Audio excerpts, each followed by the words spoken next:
Madame Lafay, principale du collège Philippe de Champaigne, et Madame Mathilde Denoyer, professeure d'histoire-géographie, vont annoncer la lecture des textes par les élèves du collège.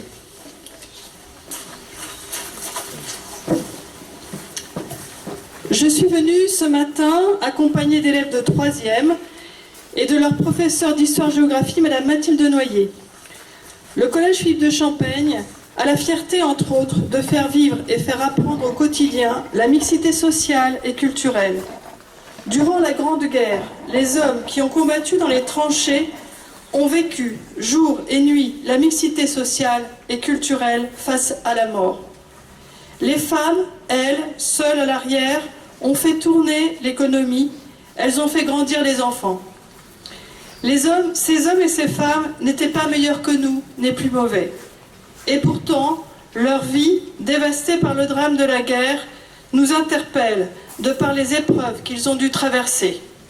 Ce matin, les élèves vont braquer les projecteurs sur quelques hommes des communes du Ménil et de la Verrière qui sont morts durant ces années du conflit 14-18. Bonjour, donc juste quelques mots pour vous expliquer comment ce travail a été fait. Nous avons choisi parmi tous les noms qui sont présents sur le monument aux morts de faire des recherches sur ce qui s'est passé et ce qui est arrivé à tous ces hommes pendant la guerre, et nous l'avons fait en partenariat avec les archives départementales des Yvelines. Je vais donc maintenant laisser la parole aux 5 élèves.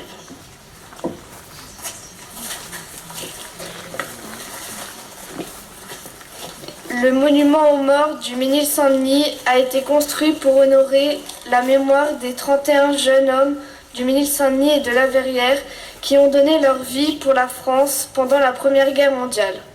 Aujourd'hui, nous avons choisi de leur rendre hommage en rappelant leurs actes héroïques et les conditions tragiques de leur disparition.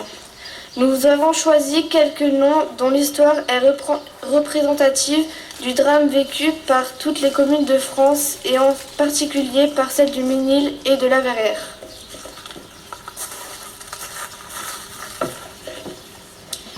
Gaston Bellhomme a seulement 20 ans lorsqu'il est mobilisé pour la Première Guerre mondiale. Il est alors instituteur. De soldat, il passe caporal, puis sous-officier. Il meurt en avril 1917 en se portant en avant lors d'un assaut dans la région de Reims. Son acte de courage lui vaut une médaille du mérite. Edmond Bordier est un maçon de 21 ans lorsqu'il est mobilisé en août 1914.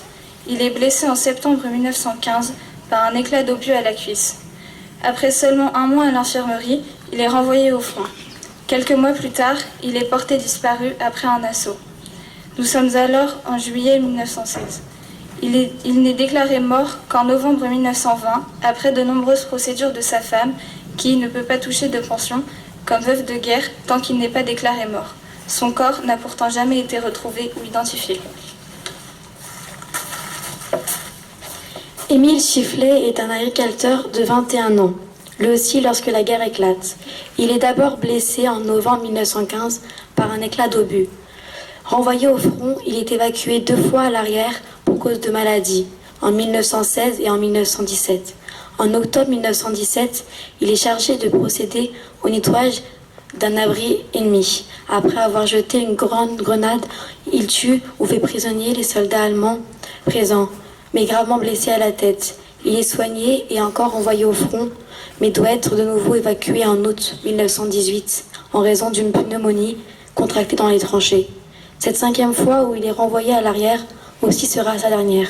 Il décède à l'hôpital militaire de Versailles quelques jours plus tard, soit 2 mois seulement avant l'armistice. Guillaume Le Soudet fait son service militaire au moment où la guerre est déclarée. Il est alors caporal. Il est grièvement blessé en août 1914, seulement quelques jours après le début des hostilités. Il est ensuite porté disparu. L'état-major enquête alors et le présumé prisonnier. C'est l'État allemand qui informe sa famille de sa mort en janvier 1915. Il était bien en captivité et il est mort en prison. Il a été enterré par les autorités allemandes à 24 ans. Émile Richard a seulement 18 ans lorsque la guerre éclate. Il est alors jeune agriculteur. Il est blessé en mars 1917 et envoyé à l'arrière pour être soigné. En 1917, c'est l'année des mutineries. De nombreux soldats, las de la guerre, décident de se révolter ou de déserter. Émile Richard fait partie de ces soldats. Et alors qu'il est à l'hôpital, il décide de s'enfuir par peur d'être renvoyé au front. Il est rattrapé et jugé par le tribunal militaire qui le reconnaît coupable de désertion. Il est condamné à 6 mois de prison. À l'issue de sa peine, il est quand même renvoyé dans les tranchées dès qu'il sort de prison. Début 1918. Après 6 mois passés au front, il est tué à l'ennemi 4 mois avant l'armistice. Il avait 22 ans. Jules Augustin et Alix Richard avaient 2 enfants, Charles et Alexis, tous 2 maçons. Charles est l'aîné, il a 31 ans lorsqu'il est mobilisé. Alexis, le cadet, a seulement 19 ans. Charles est porté disparu 1 mois et demi après le début de la guerre. Le ministère de la guerre découvre qu'il a été prisonnier par les Allemands dans la région de Worms. Il reste captif 5 ans. Alors que les autorités s'apprêtent à le libérer en janvier 1919, seulement le temps des accords entre les 2 pays, il doit être évacué à l'hôpital en urgence en raison d'une maladie contractée en captivité. Il décède dans l'ambulance qui le conduit à l'hôpital et il est enterré en Allemagne 5 mois après l'armistice et après avoir passé la totalité de la guerre prisonnier de l'ennemi.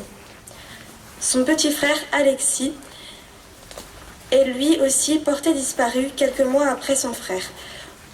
Au bout de 3 ans sans aucune nouvelle, Alexis est déclaré mort en 1918 sans que son corps ait été retrouvé. Il est probablement mort l'année même de ses 20 ans. Aucun des corps des 2 frères ne sera donc retourné aux parents.